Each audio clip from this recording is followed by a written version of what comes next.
Hi friends, so KPTCL KPTCL linemen junior powerman ಹಾಗೂ junior station attender 2975 post ಏನಪ್ಪ release ಆಗಿತ್ತಲ್ಲ.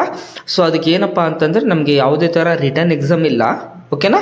So ಅದು ಹಂಗಂತ ಸ್ಪಷ್ಟವಾಗಿ ಸೊ ನಿಮಗೆಲ್ಲ ಗೊತ್ತಿದೆ. ಸೊ ಆದರೂ ಕೆಲವೊಬ್ಬರು ಸ್ಟ್ರೈಕು ಅದು ಇದು ಮಾಡ್ತಿದ್ದಾರೆ. ಸೊ ಅದು ಬಂದುಬಿಟ್ಟು ಕೋರ್ಟ್ ಮೆಟ್ಲತ್ತಿದೆ. ಸೊ ಆ ಕೋರ್ಟ್ ಮೆಟ್ಲಲ್ಲೂ ನಮಗೆ ಪಾಸಿಟಿವ್ ಆಗೇ ಬರುತ್ತೆ, ಎಕ್ಸಾಮ್ ಮಾಡಲ್ಲ. ಸೊ ಡಿ ಗ್ರೂಪ್ ಅವ್ರಿಗೆ ಈ ಥರ ಎಕ್ಸಾಮ್ ಎಲ್ಲ ಮಾಡಲ್ಲ ಅಂತ ಹೇಳಿದ್ದು. ಸೊ ನೆಕ್ಸ್ಟ್ ಅದೆಲ್ಲ ಹೋಗಲಿ. ಇವಾಗ ಏನಪ್ಪ ಅಂದರೆ ಅವ್ರು ಯಾವಾಗ ಕರೀತಾರೆ ಅಂತ ಗೊತ್ತಿಲ್ಲ, ನಿಮಗೆ ಸಹನಶಕ್ತಿ ಪರೀಕ್ಷೆಗೆ ಯಾವಾಗ ಕರೀತಾರೆ ಅಂತ ಗೊತ್ತಿಲ್ಲ. ಸೊ ಸಹನಶಕ್ತಿ ಪರೀಕ್ಷೆಗೆ ಬೇಕಾಗಿರುವಂಥ ಸೊ ಪೋಲ್ ಕ್ಲೈಂಬಿಂಗ್ ಆಗಿರ್ಬೋದು, ಸೊ ಅದೇ ಥರ ಸ್ಕಿಪ್ಪಿಂಗ್ ಆಗಿರ್ಬೋದು, ಶಾರ್ಟ್ ಪುಟ್ಟು, 100 ಮೀಟರ್ ರನ್ನಿಂಗು, 800 ಮೀಟರ್ ರನ್ನಿಂಗು. ಇದನ್ನೇನಪ್ಪ ಅಂದರೆ ನಾವು ಕರ್ನಾಟಕದಲ್ಲಿ ಫಸ್ಟ್ ಟೈಮ್ ಸ್ಟಾರ್ಟ್ ಮಾಡಿದ್ದೀವಿ. ಸೊ ಇದಕ್ಕೂ ಮುಂಚೆ ಕರ್ನಾಟಕದಲ್ಲಿ ಎಲ್ಲೂ ಇರಲಿಲ್ಲ. ಸೊ ಈ ನೋಟಿಫಿಕೇಶನ್ ರಿಲೀಸ್ ಆದಮೇಲೆ ನಾವು ಸ್ಟಾರ್ಟ್ ಮಾಡಿದ್ದೀವಿ. ಸೊ ಇದು ಆಲ್ ಓವರ್ ಕರ್ನಾಟಕದಲ್ಲಿ ಫಸ್ಟ್ ಟೈಮ್ ಸ್ಟಾರ್ಟ್ ಮಾಡಿದ್ದು. ಸೊ ಸರ್ ಇದು ಬಂದುಬಿಟ್ಟು ಹುಬ್ಳಿ, ಹುಬ್ಳಿ ಬಿಟ್ಟರೆ ಎಲ್ಲೂ ಇಲ್ಲ ಸರ್. ಸೊ ನಾವು ಟ್ರೈನಿಂಗ್ ಬಂದುಬಿಟ್ಟು ಗರ್ಲ್ಸ್ಗೂ ಕೊಡ್ತೀವಿ, ಬಾಯ್ಸ್ಗೂ ಕೊಡ್ತೀವಿ. ನೆಕ್ಸ್ಟ್ ಸರ್ ಟ್ರೈನಿಂಗ್ ಯಾವ ಥರ ಇರುತ್ತೆ ಸರ್? ಟ್ರೈನಿಂಗ್ ಯಾವ ಥರ ಇರುತ್ತೆ ಅಂದರೆ ಸರ್, ಸಹನಶಕ್ತಿ ಪರೀಕ್ಷೆಗೆ ಬೇಕಾಗಿರುವಂಥ 5 ಟ್ರೈನಿಂಗ್ ಕೊಡ್ತೀವಿ ಸರ್ ನಾವು. ಸೊ 5 ಅಂತಂದರೆ ಏನೇನಪ್ಪ ಅಂತಂದರೆ, ಫಸ್ಟ್ ಆಫ್ ಆಲ್ ವಿದ್ಯುತ್ ಕಂಬ ಹತ್ತೋದು ಕಡ್ಡಾಯವಾಗಿದೆ ಸರ್. ಸೊ ವಿದ್ಯುತ್ ಕಂಬ ಹತ್ತೋದನ್ನ ಟ್ರೈನಿಂಗ್ ಕೊಡ್ತೀವಿ. ಸೊ ನೆಕ್ಸ್ಟ್ ಏನಪ್ಪ ಅಂತಂದರೆ, ವಿದ್ಯುತ್ ಕಂಬ ಆದಮೇಲೆ ನಮಗೆ 100 ಮೀಟರ್ ರನ್ನಿಂಗ್ ಇರುತ್ತೆ. ಸೊ 100 ಮೀಟರ್ ರನ್ನಿಂಗ್ ಮಾಡಿಸ್ತೀವಿ. ಅದೇ ಥರ 800 ಮೀಟರ್ ರನ್ನಿಂಗು ಮಾಡಿಸ್ತೀವಿ. ಸೊ ಅದೇ ಥರ ಶಾರ್ಟ್ ಪುಟ್ಟು, ಶಾರ್ಟ್ ಪುಟ್ಟು ಗುಂಡು ಎಸೆತ ಅದನ್ನು ಮಾಡಿಸ್ತೀವಿ ಸರ್.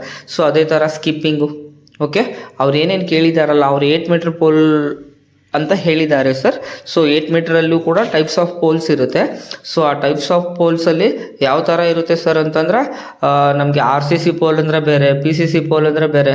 ಸೊ ನಮ್ಮ ಇನ್ಸ್ಟಿಟ್ಯೂಟಲ್ಲಿ ಎಲ್ಲ ಥರದ ಪೋಲ್ಸ್ ಇರುತ್ತೆ ಸರ್. ಸೊ RCC ಇರ್ಬೋದು, PCC ಇರ್ಬೋದು. ಸೊ ಯಾವ ಪೋಲ್ ಇದ್ದರೂ ನೀವು ಈಸಿಯಾಗಿ ಕ್ಲೈಮ್ ಮಾಡೋ ಥರ ಟ್ರೈನಿಂಗ್ನ ನಾವು ಕೊಡ್ತೀವಿ ಸರ್. ಇದು ಬಂದುಬಿಟ್ಟು ಹುಬ್ಳಿ, ಹುಬ್ಳಿ ಬಸ್ ಸ್ಟಾಪಿಂದ 2 ಕಿಲೋಮೀಟರ್ ಡಿಸ್ಟೆನ್ಸಲ್ಲಿ ಇರುತ್ತೆ. ಹುಬ್ಳಿ ರೈಲ್ವೆ ಸ್ಟೇಷನಿಂದ 3 ಕಿಲೋಮೀಟರ್ ಡಿಸ್ಟೆನ್ಸಲ್ಲಿ ಇರುತ್ತೆ ಸರ್. ಧೈರ್ಯವಾಗಿ ಬರ್ಬೋದು ಸರ್. ನಾಳೆ 20ನೇ ತಾರೀಕಿಂದ ಹೊಸ ಬ್ಯಾಚ್ ಸ್ಟಾರ್ಟ್ ಮಾಡ್ತಿದ್ದೀವಿ. ಸೊ ಹೊಸ ಬ್ಯಾಚ್ ಸ್ಟಾರ್ಟ್ ಮಾಡ್ತಿದ್ದೀವಿ ಸರ್ ನಾಳೆ 20ನೇ ತಾರೀಕು. ಜನವರಿ 20, ಜನವರಿ 20 20ನೇ ತಾರೀಕು ನಾವು ಏನಪ್ಪ ಅಂತಂದರೆ 20ನೇ ತಾರೀಕಿಂದ ಮತ್ತೆ ಒಂದು ಹೊಸ ಬ್ಯಾಚ್ ಸ್ಟಾರ್ಟ್ ಮಾಡ್ತಿದ್ದೀವಿ ಸರ್. ಸೊ ಯಾರ್ಯಾರು ಅಪ್ಲೈ ಮಾಡಿದ್ದೀರಾ, ಯಾರಿಗ್ಯಾರಿಗೆ ಚೆನ್ನಾಗಿರೋ ಪರ್ಸೆಂಟೇಜ್ ಇದೆ, ಯಾರೂ ಈ ಒಂದು ಅವಕಾಶನ ಮಿಸ್ ಮಾಡ್ಕೋಬೇಡಿ. ನೀವು ಅಂದ್ಕೊಂಡಿದ್ದೀರೇನೋ ಪೋಲ್ ಏನಪ್ಪ ಹತ್ಬೋದು ಅಂತ. ಸೊ ಪೋಲ್ ಹತ್ತೋದು ಪ್ರಾಕ್ಟೀಸ್ ಇಲ್ಲದೆ ಯಾರೂ ಹತ್ತಕ್ಕಾಗಲ್ಲ. ನಾನು ಹೇಳ್ತಾ ಇರೋದು ಕೇಳಿ my dear brothers and sisters. ತುಂಬ ಒಳ್ಳೆ ಪರ್ಸೆಂಟೇಜ್ ಇದೆ, ಗೌರ್ಮೆಂಟ್ ಜಾಬ್ ಇದು ಅವಕಾಶ ಅಲ್ಲ ಮೈ ಡಿಯರ್, ಇದು ಸುವರ್ಣ ಅವಕಾಶ ಅಂತ ಹೇಳಕ್ಕೆ ಇಷ್ಟಪಡ್ತೀನಿ. ಒಂದು ಒಳ್ಳೆ ಆಪರ್ಚುನಿಟಿ ಇದೆ ನಿಮಗೆ. ಸೊ ದೇವರ ಅವಕಾಶ ಕೊಡ್ತಾನೆ. ಸೊ ಅದನ್ನು ನಾವೇ ಸದುಪಯೋಗಗೊಳಿಸ್ಕೋಬೇಕು. ಸೊ ಹಂಗಾಗ್ಬಿಟ್ಟು ಹೇಳ್ತಿದ್ದೀನಿ. ಸೊ ನಿಮಗೆ ಇನ್ನೂ ಮೋರ್ ಇನ್ಫಾರ್ಮೇಷನ್ ಸರ್, ನೀವು ಯಾವ ಥರ ಟ್ರೈನಪ್ ಮಾಡ್ತೀರಾ ಅಂತಂದರೆ, ಯೂಟ್ಯೂಬಲ್ಲಿ ನಂದೊಂದು ಚಾನಲ್ ಇರುತ್ತೆ ಸರ್. ಆ ಚಾನಲ್ ಹೆಸರು ಬಂದುಬಿಟ್ಟು VK ಪೋಲ್ ಕ್ಲೈಂಬಿಂಗ್ ಅಂತ. VK pole climbing training centres ಅಂತ. ಆ ಚಾನಲಲ್ಲಿ ನಂದು ಸಾಕಷ್ಟು ವಿಡಿಯೋ ಇದೆ, ತುಂಬ ಜನರಿಗೆ ಗೊತ್ತಿಲ್ಲ. ವಿಡಿಯೋ ನೋಡಿ ಹಾಗೆ ಎಲ್ರಿಗೂ ಶೇರ್ ಮಾಡಿ. ಮತ್ತು ಇಲ್ಲಿ ಬರೋರಿಗೆ ಯಾವ ಥರ ಇರುತ್ತೆ ಸರ್ ಅಂತಂದರೆ, ಇಲ್ಲಿ ಗರ್ಲ್ಸ್ ಇದ್ದರೆ ನಾವು ಗರ್ಲ್ಸ್ಗೂ ಟ್ರೈನಿಂಗ್ ಕೊಡ್ತೀವಿ, ಬಾಯ್ಸ್ಗೂ ಕೊಡ್ತೀವಿ.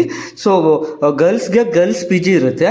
PGಯಲ್ಲೇ ಸೊ ಬೆಳಗ್ಗೆ ಟಿಫನು, ಮಧ್ಯಾಹ್ನ ಊಟ, ರಾತ್ರಿ ಊಟ ಸೊ PGಯಲ್ಲೇ ಇರುತ್ತೆ. ಸೊ ಉಳ್ಕೊಳ್ಳೋದು ಕೂಡ PGಯಲ್ಲಿರುತ್ತೆ. PG ಬಂದುಬಿಟ್ಟು ನಮ್ಮ ಟ್ರೈನಿಂಗ್ ಸೆಂಟರಿಂದ ಒಂದು 5 ನಿಮಿಷ ವಾಕೇಬಲ್ ಡಿಸ್ಟೆನ್ಸಲ್ಲೇ ಇರುತ್ತೆ. ಸೊ ತುಂಬ ಡಿಸ್ಟೆನ್ಸು ಇರೋದಿಲ್ಲ ಸರ್. ಸೊ ಇದೇ ತಿಂಗಳು 20ನೇ ತಾರೀಕು ಇಂದ ಹೊಸ ಬ್ಯಾಚ್ ಸ್ಟಾರ್ಟ್ ಮಾಡ್ತಿದ್ದೀವಿ. ಸೊ 20ನೇ ತಾರೀಕು 1ನೇ ತಿಂಗಳು 2025 ಹೊಸ ಬ್ಯಾಚ್ ಸ್ಟಾರ್ಟ್ ಮಾಡ್ತಿದ್ದೀನಿ. ಎಲ್ಲರೂ ಬರೋರು